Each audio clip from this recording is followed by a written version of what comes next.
সর্বমঙ্গলমঙ্গলে শিবে সর্বার্থ সাধিকে শরণ্যে ত্র্যম্বকে গৌরী নারায়ণী নমস্তুতে। জয় মা দুর্গা, জয় মা ষষ্ঠী। নমস্কার বন্ধুরা, আজ 20শে জুন 5ই আষাঢ় শনিবার।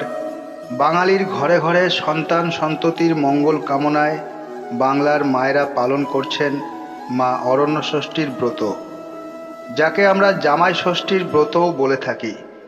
জ্যৈষ্ঠ মাসের শুক্লপক্ষের ষষ্ঠী তিথিতে পালন করা হয় এই অরণ্য ষষ্ঠীর ব্রত। এখানে যেমন মা ষষ্ঠীর কাছে সন্তানের জন্য প্রার্থনা করা হয়, তেমনি জামাইকে বরণ করে তাকে পুত্রের সমান মর্যাদাও দেয়া হয়। জামাই ষষ্ঠীর প্রত্যেকটি আচার অনুষ্ঠানই ভীষণ অর্থপূর্ণ। যেমন ফুল বেলপাতা দিয়ে হলুদ মাখানো সুতো হাতে বেঁধে দেওয়ার অর্থ হলো তোমার সঙ্গে আমার পরিবারের বন্ধন, অর্থাৎ মেয়ের সাথে জামাইয়ের বন্ধন যেন অটুট থাকে এবং সুখকর হয়। পাখা দিয়ে বাতাস করার অর্থ হলো যাতে পরিবেশ শান্ত থাকে এবং জামাইয়ের সমস্ত বিপদ আপদ কেটে যায়। জামাইকে আশীর্বাদ করার সময় শাশুড়িকে 3 বার 60-60 বলতে হয়। এর অর্থ হলো জামাইয়ের দীর্ঘায়ু জীবন কামনা করা। আশীর্বাদের সময় যে ধান এবং দূর্বা ব্যবহার করা হয়, সেই ধান হলো সমৃদ্ধি এবং সন্তানের প্রতীক, এবং দূর্বা হলো চির সতেজের প্রতীক। এ সকল আচার অনুষ্ঠান শাশুড়িরা মেয়ে জামাইয়ের মঙ্গল কামনার জন্য করে থাকেন, যাতে মেয়ে সুখে শান্তিতে শ্বশুরবাড়িতে ঘরকন্যা করতে পারে। সধবা এবং পুত্রবতীরাই এই ব্রত পালন করে থাকেন। এই অরণ্য ষষ্ঠীর ব্রত পালন করলে পুত্র কন্যার কল্যাণ সাধিত হয় এবং সংসারে তাদের দুঃখ কষ্ট থাকে না মা ষষ্ঠীর আশীর্বাদে। আপনারা হয়তো সকলেই জানেন যে ব্রত করলে সেই ব্রতের ব্রতকথা অবশ্যই শ্রবণ করতে হয়, তা না হলে পূর্ণ ফল লাভ হয় না। তাই আজ যারা এই ব্রত পালন করেছেন তারা শতব্যস্ততার মধ্যেও একবার হলেও এই অরণ্য ষষ্ঠীর ব্রত কথাটি শ্রবণ করবেন, তাতে আপনাদেরই লাভ হবে। শুরু করছি অরণ্য ষষ্ঠীর ব্রত কথা। আপনারা ভক্তি ভরে শ্রবণ করুন। জয় মা ষষ্ঠী। এক বামনের 3টি ছেলে ছিল। 3টি ছেলের 3টি বউ। ছোটটির কিন্তু বড্ড নোলা। আজ দুধের সরটুকু খায়, কাল খাবারের গায়ের চিনিটুকু খায়, পরশু ঘিটুকু খায়। শাশুড়ি বললেন, বৌমারা ওসব কি? বড় বউ মেজ বউ বললে, আমরা তার কি জানি। ছোট বউকে জিজ্ঞাসা করতে সে বলে, খাবে আর কে? ওই পোড়ামুখী চুন্নি কালো বেড়ালি খেয়েছে। শাশুড়ি গজগজ করেন আর কালো বেড়ালিকে ঠ্যাঙান। কালো বেড়ালি ভাবে তো মন্দ নয়, দোষ করে একজন আর মার খায় অন্যজন। এইভাবে দিন যায়। ছোট বউ চুরি করে খেয়ে কালো বিড়ালির ঘাড়ে দোষ চাপায়। বামুনের বউদের কারো কোনো ছেলেপুলে হয়নি। নাতি নাতনিদের মুখ দেখবার জন্য শাশুড়ি আজ এ দেবতার, কাল ও দেবতার কাছে মানত করেন। শেষে অনেক মাথা ঠোকার পর ছোট বউ পোয়াতি হলো। বামুনির আর আহ্লাদ ধরে না। কালো বেড়ালিটি ছিল আবার মা ষষ্ঠীর বাহন। সেও তার উপর মিথ্যা অপবাদের প্রতিশোধ নেবার চেষ্টায় দিন গুনছিল। শাশুড়ি মহা ধুমধাম করে বউয়ের 5 মাসে দই সন্দেশ, 7 মাসে ভাজা, 9 মাসে পঞ্চামৃত দিলেন। দেখতে দেখতে 10 মাস হলো। ছোট বউ ঘর আলো করা এক ছেলে প্রসব করলে। বামুনের বাড়িতে ঘটা পড়ে গেল। ছেলে দেখে সকলেই খুশি হলেন। এদিকে হয়েছে কি, রাত্রে ছোট বউ ছেলে কোলে করে ঘুমিয়ে আছে, আর কালো বেড়ালি ছেলেটিকে মুখে করে নিয়ে মা ষষ্ঠীর কাছে গেল। ষষ্ঠী দেবী বললেন, ওগো পোড়ামুখী, করলি কি? কার বুক জোড়া ধন নিয়ে এলি? কালো বেড়ালি বললে, ছোট বউয়ের ছেলে, ও আমার নামে মিথ্যা অপবাদ দেয়, ওকে দোষ স্বীকার না করিয়ে ছাড়ব না। মা ষষ্ঠী আর কি করেন, ছেলেটিকে নিয়ে লালন পালন করতে লাগলেন। সকালে উঠে বাড়ির লোক দেখে ছেলে নেই। খোঁজ খোঁজ করে ছেলের খোঁজ পড়ে গেল। কোথাও ছেলেকে খুঁজে পাওয়া গেল না। ছোট বউয়ের কান্না দেখে কে? আবার এর উপর পাড়ার লোক বলতে লাগলো, এ বউ বাবা মানুষ নয়, নইলে এমন চাঁদপানা ছেলে হলো, রাত যেতে না যেতেই কোথায় গেল। এই রূপে 1 বছর কেটে গেল। ছোট বউ আবার পোয়াতি হলো। 10 মাস 10 দিনে ছোট বউয়ের প্রসব ব্যথা উঠল। ছোট বউ এবার কালো বিড়ালির ভয়ে লুকিয়ে ঘরের কানাচিতে আতুর ঘর করে ছেলে প্রসব করলে। সকলে এসে দেখে কার্তিকের মতো একটি ছেলে হয়েছে। এদিকে কালো বিড়ালি খুঁজতে খুঁজতে ঘরের কানাতে এসে দেখে ছোট বউ ছেলে কোলে করে ঘুমিয়ে আছে। অমনি ছেলে মুখে করে ষষ্ঠী দেবীর কাছে রেখে এলো। সকালে এসে সকলে দেখে বউয়ের ছেলে নেই। সকলেই বললে ছোট বউ রাক্ষসী। আবার 1 বছর কেটে গেল। ছোট বউ আবার পোয়াতি হলো। পাছে কালো বিড়ালি টের পায়, সেজন্য ছোট বউ এবার রান্নাঘরে চাঁদের মতো ছেলে প্রসব করলে। সকলে দেখে কেমন সুন্দর মদন দেবের মতো ছেলে হয়েছে।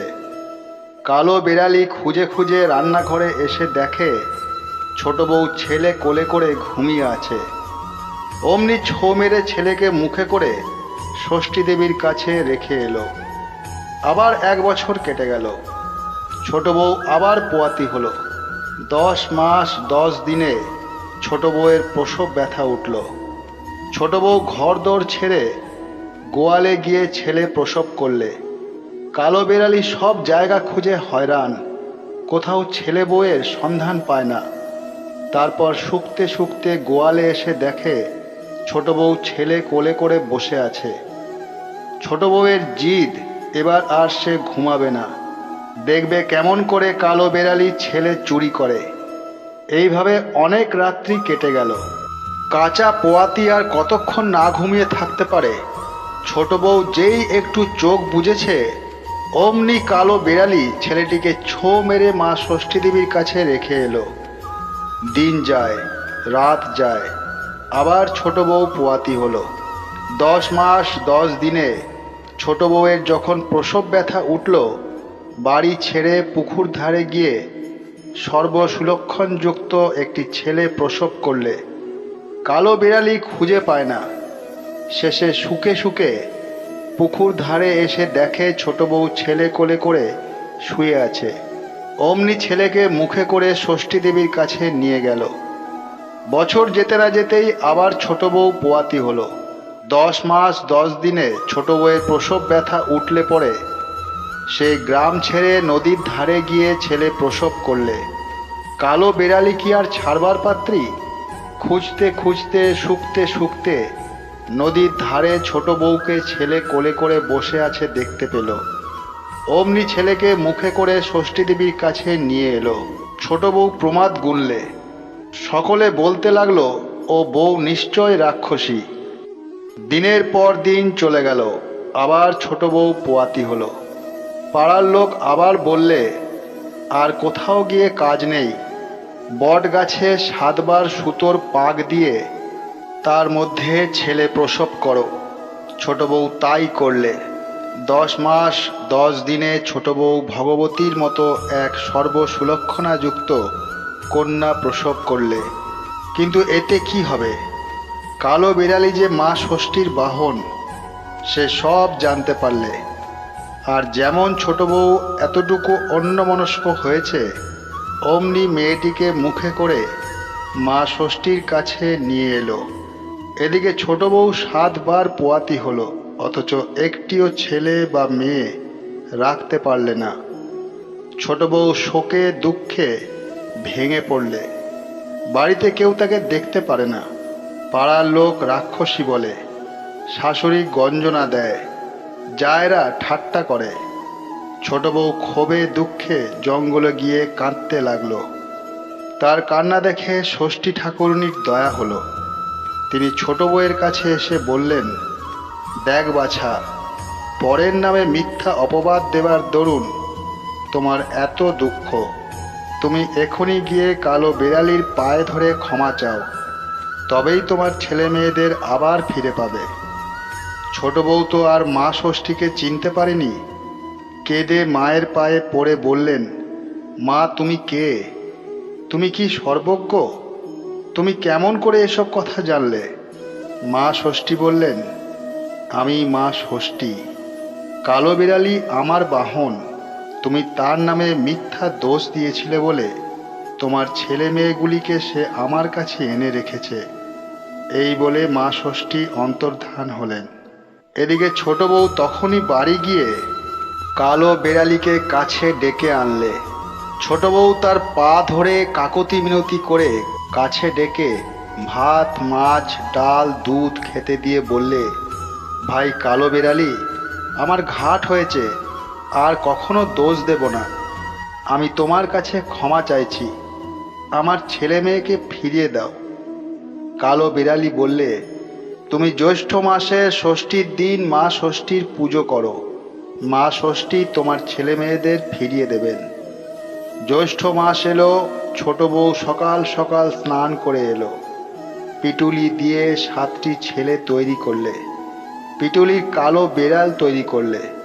তারপর অশ্বত্থ গাছের ডালে সুতার পাক দিয়ে পিটুলির ষষ্ঠীকে তার সামনে বসিয়ে নৈবেদ্য, ফলমূল, পুষ্প দিয়ে খুব ঘটা করে মা ষষ্ঠীর পূজা করলে। পূজার পরই মা ষষ্ঠী তার 6 ছেলে আর 1 মেয়েকে নিয়ে এসে ছোট বউকে ফিরিয়ে দিলেন। ছেলে মেয়েরা মা ষষ্ঠীর কাছে থেকে বেশ বড়টি হয়েছে।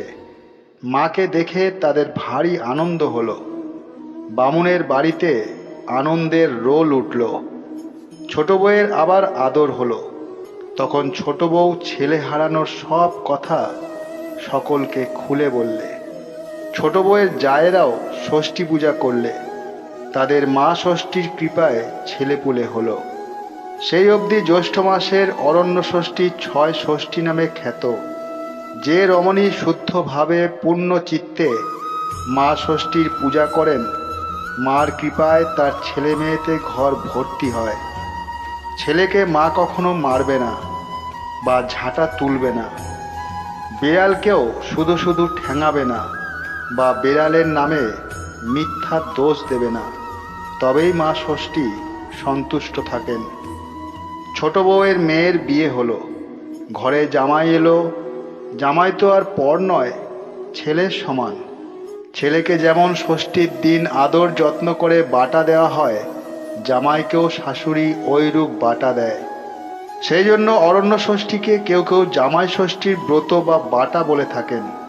ব্রত বিধান: প্রতি জ্যৈষ্ঠ মাসের শুক্লা ষষ্ঠীর দিন এই ব্রত পালন করতে হয়। পিটুলি দিয়ে একটি কালো বিড়ালি ও একটি কঙ্কন গড়বে। নানা প্রকার ফল দিয়ে বাটা সাজাবে। 6টি পান, 6টি সুপারি, বাঁশপাতা, হলুদে ছোপানো ন্যাকড়ায় জড়িয়ে 6 গাছি হলুদে ছোপানো এলো সুতো দিয়ে বাঁধবে। ওই সুতোকে 60 সুতা বলে। পরে তেল, হলুদ ও দই দিয়ে মা ষষ্ঠীর পূজা করবে, অথবা ষষ্ঠীতলায় পূজা পাঠিয়ে দেবে। পূজার পর সেই হলুদ ছেলে মেয়ে জামাইয়ের কপালে ছুঁয়ে ডান হাতে 60 সুতা বেঁধে দেবে। পূজার পর ব্রতকথা শুনে চিড়ে, দই, আম, কাঁঠালের ফলাহার করতে হয়। পূজার উপাচার: নানাবিধ ফল, 6টি পান, 6টি সুপারি, বাঁশপাতা, হলুদে ছোপানো ন্যাকড়া, 6 গাছি সুতো, তেল, হলুদ। অথ অরণ্য ষষ্ঠী বা জামাই ষষ্ঠীর ব্রত সমাপ্ত। আশা করি এই ব্রত কথাটি শ্রবণ করে আপনাদের ভালো লেগেছে। যদি ভালো লেগে থাকে একটি লাইক করে দেবেন এবং আপনজনদের মধ্যে শেয়ার করে দেবেন। আর কমেন্ট বক্সে জয় মা ষষ্ঠী লিখতে ভুলবেন না। এই ধরনের ভিডিও আগামী দিনেও পাওয়ার জন্য চ্যানেলটিকে সাবস্ক্রাইব করে পাশে থাকা বেল আইকনটিকে প্রেস করে দেবেন। সবাই সুস্থ থাকবেন, ভালো থাকবেন। ধন্যবাদ। জয় মা ষষ্ঠী।